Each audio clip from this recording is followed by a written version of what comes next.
Assalamualaikum warahmatullahi wabarakatuh.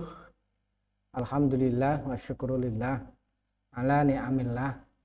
Wassalatu wassalamu ala rasulillah wa ala alihi wa sahbihi wa mawalah. La hawla wa la quwata illa billah ma ba'd. Yang saya cintai dan saya banggakan siswa-siswi Imam Ulum, khususnya kelas 11 yang tetap semangat untuk belajar walaupun dengan pembelajaran jarak jauh. Saya sangat berharap pada anak-anak walaupun proses pembelajarannya seperti ini tidak mengurangi semangat anak-anak untuk tetap belajar. Kita sebagai generasi penerus bangsa harus tetap berusaha belajar, mempersiapkan diri untuk menghadapi masa depan. Karena masa depan bangsa berada di pundak anak-anak semua. Oleh sebab itu, ketika masih sekolah seperti ini, dalam kondisi apapun, saya sangat berharap tetap semangat walaupun dalam kondisi pandemi seperti ini. Dan saya berpesan, sebelum pembelajaran dimulai, anak-anak tetap menjaga kesehatan dan semoga apa yang kita lakukan senantiasa dimudahkan dan diridhoi Allah Subhanahu wa taala. Anak-anakku semua yang saya cintai dan saya banggakan, untuk pertemuan pada pagi hari ini kita adalah pertemuan yang ketiga di semester genap untuk mata pelajaran PPKN. Untuk bab 1 masih tetap sama, yaitu terkait dengan peranan Indonesia dalam perdamaian dunia. Di pertemuan yang lalu, pertemuan pertama, kita membahas tentang hubungan internasional. Kemudian pertemuan yang kedua kita membahas perjanjian internasional. Untuk saat ini kita akan mempelajari terkait dengan perwakilan diplomatik. Anak-anakku semua yang saya cintai dan saya banggakan, terkait dengan perwakilan diplomatik, ini adalah merupakan kelanjutan dari adanya hubungan internasional. Tidak akan ada hubungan diplomatik kalau tidak ada hubungan internasional. Demikian pula tidak ada kerjasama atau perjanjian internasional kalau tidak ada hubungan internasional. Jadi perjanjian internasional adanya perwakilan diplomatik ini adalah kelanjutan dari hubungan internasional. Terkait dengan perwakilan diplomatik ini nanti bermacam-macam yang kita bahas. Jadi terkait dengan politik, non politik, administrasi, hubungan antar negara. Nanti kita bahas di perwakilan diplomatik. Namun sebelumnya saya sangat berharap dengan pembelajaran pada pagi ini nanti anak-anak bisa menjelaskan pengertian landasan hukum, kemudian tugas dan tahapan pengangkatan perwakilan diplomatik. Kemudian yang kedua, saya harapkan anak-anak bisa menjelaskan macam-macam dan perangkat perwakilan diplomatik. Kemudian yang ketiga, saya harapkan setelah pembelajaran pada pagi hari ini, anak-anak bisa menyebutkan poin-poin keistimewaan dan syarat-syarat untuk menjadi seorang diplomatik. Kemudian yang terakhir, saya berharap dari pembelajaran hari ini anak-anak nanti bisa menjelaskan terkait dengan kapan berakhirnya tugas perwakilan diplomatik. Itu indikator yang saya harapkan anak-anak bisa menguasai atau sebagai tujuan pembelajaran. Selanjutnya kita akan mempelajari peta konsepnya dulu. Nanti di awal kita akan mempelajari tentang pengertiannya dulu. Perwakilan diplomatik itu apa? Kemudian landasan hukumnya. Kemudian nanti kita akan mempelajari tugas pokoknya. Kemudian lagi tugas umumnya. Kemudian tahapan-tahapan penempatan perwakilan diplomatik. Kemudian perangkat-perangkat perwakilan diplomatik, macam-macam diplomasi, dan nanti ada perwakilan non politik, kemudian nanti fungsinya apa, kemudian nanti ada kekebalan yang dimiliki oleh seorang diplomatik, syarat-syarat diplomatik, dan kapan berakhirnya fungsi perwakilan diplomatik. Yang pertama yang perlu anak-anak ketahui yaitu definisi dari perwakilan diplomatik. Terkait dengan definisi perwakilan diplomatik, ini seringkali didefinisikan sebagai sarana yang sah atau legal atau resmi, terbuka dan terang-terangan yang digunakan oleh suatu negara dalam melaksanakan politik luar negerinya. Jadi perwakilan diplomatik ini nanti menempati, ada orang dari negara lain yang menempati di pusat kenegaraan suatu negara. Contohnya perwakilan diplomatik negara Indonesia untuk Malaysia, berarti nanti ada perwakilan orang Indonesia yang berkantor di Kuala Lumpur. Itu contohnya. Jadi sarana yang sah atau legal, terbuka dan terang-terangan yang digunakan oleh suatu negara dalam melaksanakan politik luar negeri.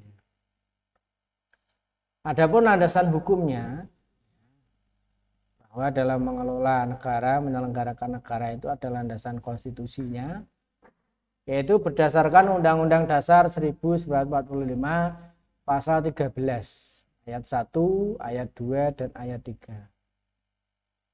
Ayat 1 menyebutkan di sana bahwa yang berhak mengangkat duta dan konsul adalah presiden. Namun kemudian di pasal 2 ada pembatasan, dalam pengangkatan duta presiden memperhatikan pertimbangan DPR. Jadi presiden tidak boleh serta-merta mengangkat duta tanpa pertimbangan DPR. Demikian pula di pasal 3 dijelaskan, dalam menerima penempatan duta negara lain, presiden juga harus memperhatikan pertimbangan DPR. Jadi seorang presiden berhak mengangkat duta dan konsul. Dalam mengangkat dan menerima duta negara lain harus mendapat pertimbangan dari DPR.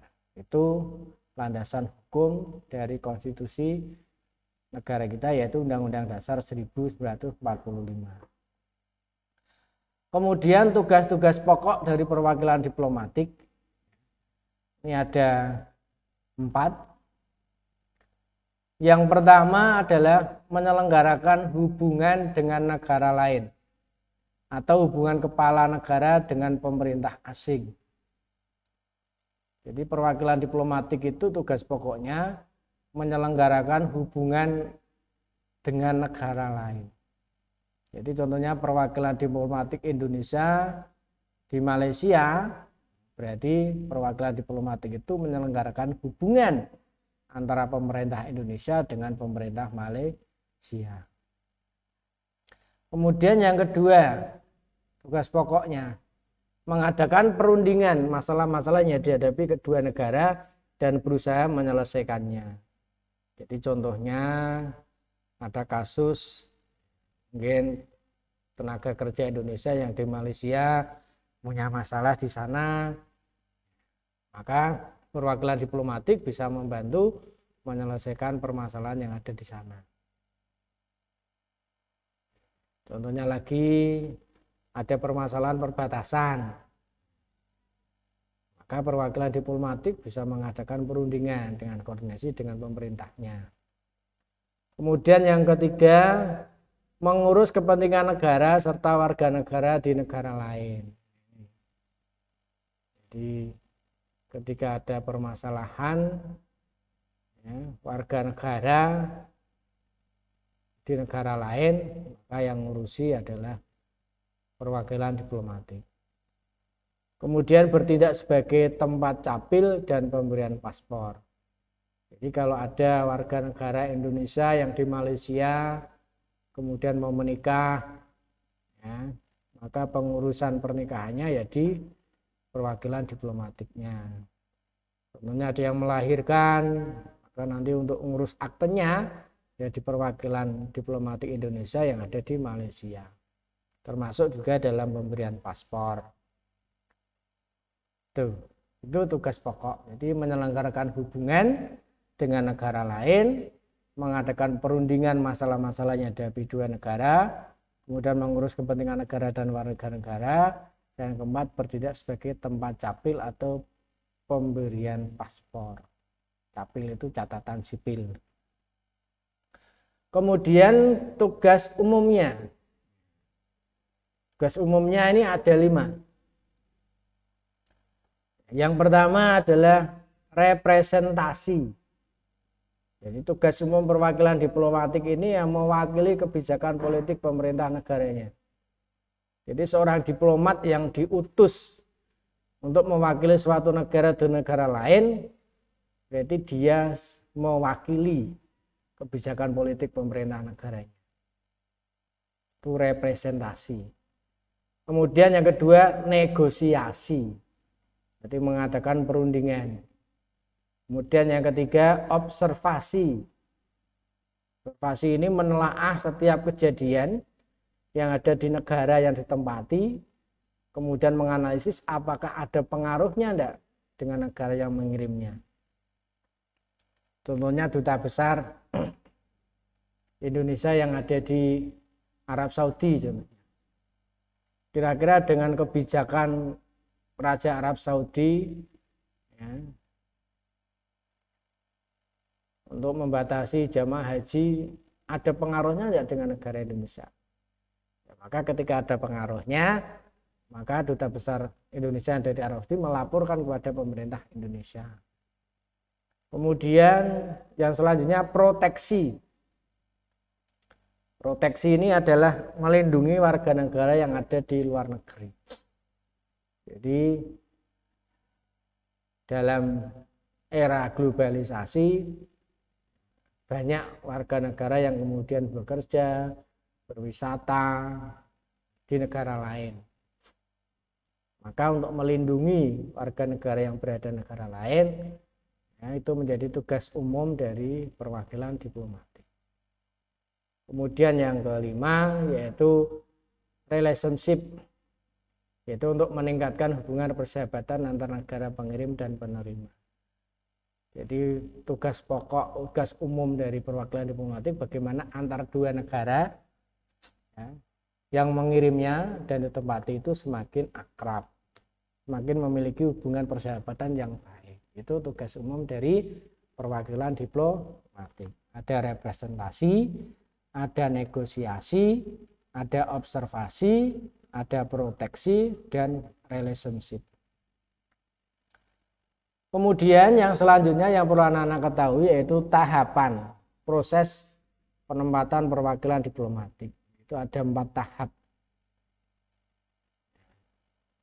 Yang pertama biasanya kedua belah pihak, jadi negara satu dengan negara yang satunya yang mengadakan hubungan itu biasanya saling menukar informasi terkait dengan akan dibukanya perwakilan oleh diplomat masing-masing negara. Contohnya negara Indonesia menjalin kerjasama dengan Kazakhstan. Maka kedua negara itu saling menjajaki. Kira-kira ada manfaatnya enggak ketika Indonesia membuka perwakilan di sana, demikian pula Kazakhstan membuka perwakilan di Indonesia. Biasanya dilakukan oleh diplomat masing-masing, departemen luar negeri masing-masing negara. Setelah penjajakan melalui tukar informasi, kemudian dilanjutkan dengan tahapan persetujuan atau disebut istilah demand aggregation dari negara yang menerima. Jadi contohnya Indonesia mengajukan hubungan dengan Kazakhstan, ada tanggapan positif dari Kazakhstan, setuju, itu tahap kedua. Setelah itu nanti menuju pada tahapan ketiga, yaitu pemerintah yang akan mengirim diplomat itu nanti memilih diplomat yang akan ditempatkan. Jadi contohnya presiden memilih siapa yang akan dipilih untuk menjadi diplomat di Kazakhstan. Maka nanti diberi surat yang namanya letter de credence yang ditandatangani oleh kepala negara. Jadi seorang diplomat yang akan ditugaskan di negara lain itu nanti mendapat surat kepercayaan namanya letter de credence yang ditandatangani oleh kepala negara. Kemudian setelah itu tahap yang keempat itu surat kepercayaannya diserahkan kepada kepala negara penerima, dan kemudian negara penerima memberikan surat namanya letter de repel. Letter de repel itu kalau menerima. Ketika negara yang ditempati itu menolak, maka nanti bisa mengembalikan kembali kepada negara pengirim. Ketika seperti itu, nanti orang yang ditolak itu mendapat predikat persona non grata, yaitu calon diplomat yang ditolak oleh negara penerima. Itu tahapan dari penempatan perwakilan diplomatik. Di tahap 1 saling menjajaki, bertukar informasi. Kemudian tahap kedua ada persetujuan dari negara yang menerima. Kemudian tahap ketiga negara pengirim memilih diplomat dan kepala negara memberikan letter de credence. Kemudian diplomatnya menuju ke negara yang ditempati, menyerahkan letter de credence, kemudian mendapat balasan dari kepala negara yang menerima namanya letter de repel.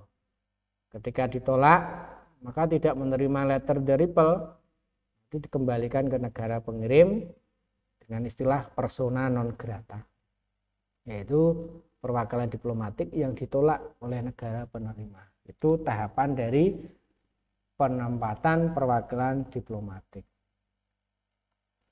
Kemudian perangkat-perangkatnya. Jadi sebenarnya untuk perwakilan diplomatik itu nanti dibagi menjadi dua, yaitu perangkat perwakilan diplomatik yang berhubungan dengan politik dan non politik. Kalau diplomatik ini nanti hubungannya dengan politik. Ya, itu perangkatnya ada 5. Yang paling tinggi itu namanya duta besar atau istilah aslinya ambasador.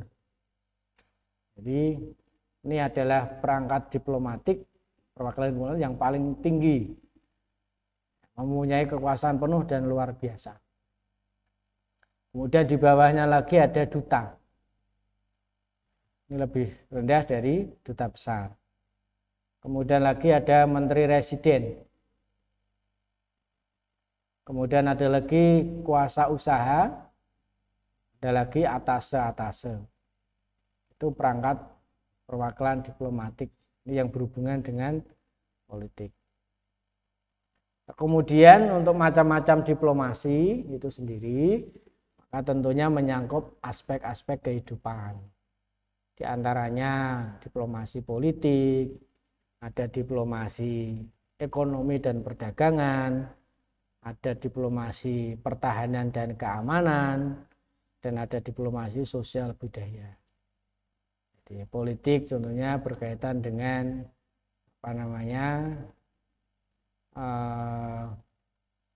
deal-deal saling mempengaruhi.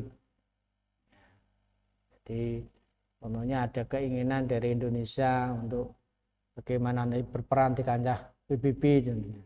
Maka diplomatik Indonesia harus melobi negara-negara lain bagaimana agar keinginan Indonesia itu bisa tercapai, itu dari bidang politik. Kemudian dalam bidang perdagangan, ekspor impor, kerjasama industri. Kemudian ada lagi nanti sosial budaya, pertukaran pelajar. Kemudian nanti mungkin ada kerjasama wisatawan, traveling itu. Kemudian yang keempat nanti ada diplomasi berhubungan dengan pertahanan dan keamanan. Mungkin latihan perang bersama, kemudian kerjasama jual beli alat-alat pertahanan dan lain sebagainya. Jadi itu macam-macam diplomasi, ada politik, ada ekonomi perdagangan, ada sosial budaya, ada pertahanan keamanan. Kemudian yang selanjutnya yaitu perwakilan negara non politik. Ini namanya perangkatnya adalah konsul atau konsulat jenderal. Perangkatnya terdiri tiga, ada konsul jenderal bertempat di ibu kota negara, ada lagi konsul dan wakil konsul, dan agen konsul. Biasanya konsul jenderal ini pusatnya di ibu kota negara, tapi kalau konsul dan wakil konsul bisa di tingkat provinsi. Itu perwakilan negara non politik. Nah, tugas dari konsul ini apa? Di antaranya ya hampir sama dengan perwakilan diplomatik, hanya saja bidangnya yang berbeda. Fungsinya diantaranya melaksanakan peningkatan hubungan dengan negara penerima dalam bidang ekonomi, perdagangan, perhubungan, kebudayaan, dan ilmu pengetahuan. Kemudian yang kedua, melindungi kepentingan nasional dan warga negara di wilayah kerjanya. Ketiga, fungsinya melaksanakan pengamatan, penilaian, dan pelaporan. Hampir sama, hanya bedanya kalau yang perwakilan diplomatik itu di bidang politik, kalau ini non politik, dan seterusnya itu. Kemudian ada hal yang perlu diketahui oleh anak-anak, bahwa seorang diplomat ini memiliki keistimewaan dan kekebalan, atau disebut dengan hak imunitas. Jadi berbeda dengan warga negara biasa. Jadi hak imunitas. Ya, terkait dengan kekebalan dan keistimewaan ini, ya, diantaranya seorang diplomat memiliki kekebalan bahwa pribadi pejabat diplomatik meliputi kebal dari alat kekuasaan negara. Jadi tidak boleh ditangkap polisi. Kemudian perlindungan dari gangguan. Jadi kalau ada gangguan ya harus dilindungi. Kemudian kewajiban menjadi saksi. Jadi tidak boleh menjadi saksi. Tidak bisa menolak menjadi saksi. Jadi kebal dari alat kekuasaan, tidak bisa ditangkap oleh pihak keamanan. Kemudian perlindungan dari gangguan, kalau ada demo ya tentunya negara tempatnya bertanggung jawab. Kemudian tidak ada kewajiban untuk menjadi saksi kalau ada proses hukum. Kemudian kantor perwakilannya dianggap daerah ekstrateritorial. Jadi makanya di duta besar itu diperbolehkan mengibarkan bendera negara yang mengirim. Karena apa? Itu sebagai daerah ekstrateritorial. Daerah kekuasaan suatu negara yang berada di daerah negara lain. Itu namanya daerah ekstrateritorial. Jadi gedung, kemudian tanah yang ada di perkantoran itu menjadi daerah ekstrateritorial. Jadi contohnya di Jakarta itu ada gedung duta besar Malaysia yang ada di Jakarta.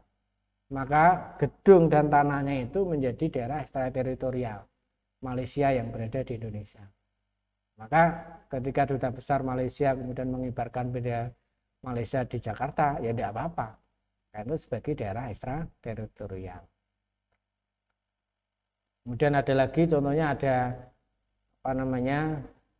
ada seorang pencuri yang kemudian masuk ke daerah itu, ke gedung itu, ya maka pihak keamanan tidak boleh kemudian langsung mengejar di sana, tidak boleh, kecuali koordinasi dengan pihak duta besar. Kemudian korespondensi diplomatik.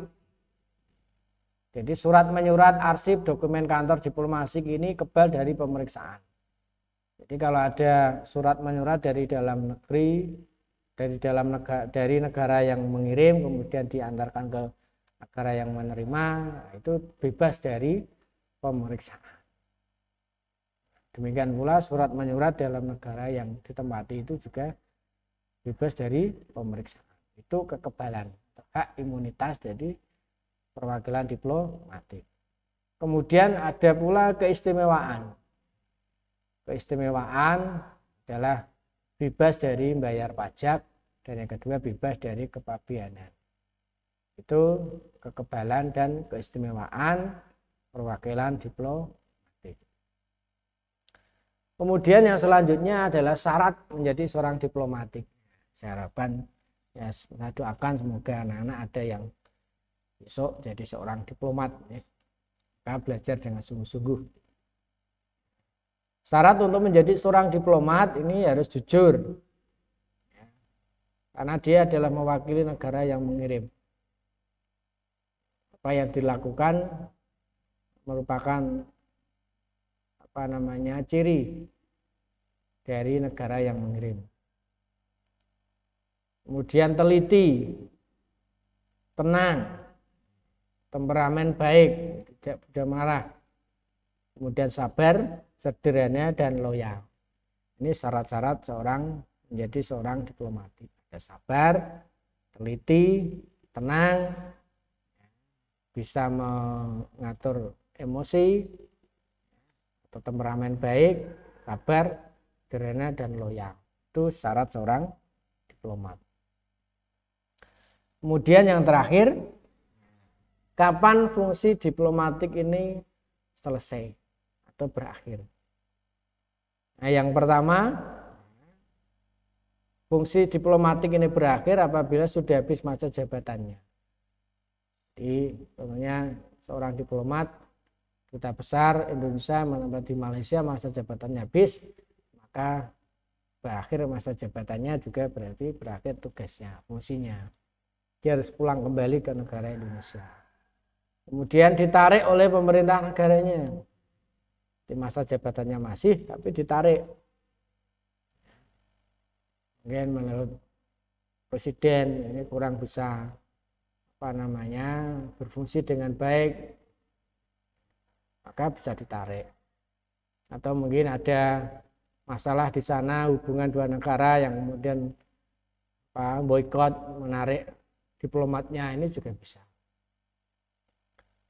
Yang ketiga, karena tidak disenangi. Jadi negara yang tempat ini bisa melakukan persona non grata. Jadi memprotes atau tidak menerima perwakilan itu berada di negaranya. Diminta untuk kembali ke negaranya. Kemudian yang keempat, kalau negara penerima perang dengan negara pengirim. Jadi negara yang menjalin hubungan diplomatik itu terjadi perang. Maka secara otomatis fungsi diplomatik itu berakhir. Anak-anakku semua yang saya cintai, di akhir pembelajaran ini saya harapkan anak-anak bisa merenungkan bahwa ketika manusia itu sudah tidak lagi bisa dipercaya perkataannya, maka saat itulah ia telah kehilangan segala hakikatnya. Nah, hakikat dalam apa? Hakikat keimanannya, hakikat kehormatannya, hakikat keadilannya, dan hakikat kemanusiaannya. Oleh sebab itu, saya sangat berharap anak-anak untuk bisa selalu jujur dalam semua perkataan, semua tindakan, dimanapun berada. Kemudian sebagai tugas akhir, saya harapkan anak-anak bisa mengerjakan 5 soal, yaitu terkait dengan jelaskan pengertian diplomasi, sebutkan tugas umum perwakilan diplomatik, jelaskan tahap-tahap penempatan perwakilan diplomatik, sebutkan beberapa kekebalan imunitas perwakilan diplomatik, dan sebutkan 5 fungsi konsulat. Saya harapkan Anda kerjakan, kemudian difoto dan kirim ke nomor WA saya 0821 331 07405. Paling lambat jam 6 sore sebagai pengganti dari absensi pembelajaran jarak jauh. Anak-anakku semua yang saya cintai dan saya banggakan, demikianlah pembelajaran pada pagi hari ini. Semoga bermanfaat. Semangat belajar. Jangan pernah menyerah dengan kondisi. Semoga anak-anak selalu diberikan kesehatan oleh Allah Subhanahu wa taala. Apabila ada kurang mohon maaf. Akhirul kalam, wallahul muwaffiq ila aqwamit thoriq. Wassalamualaikum warahmatullahi wabarakatuh.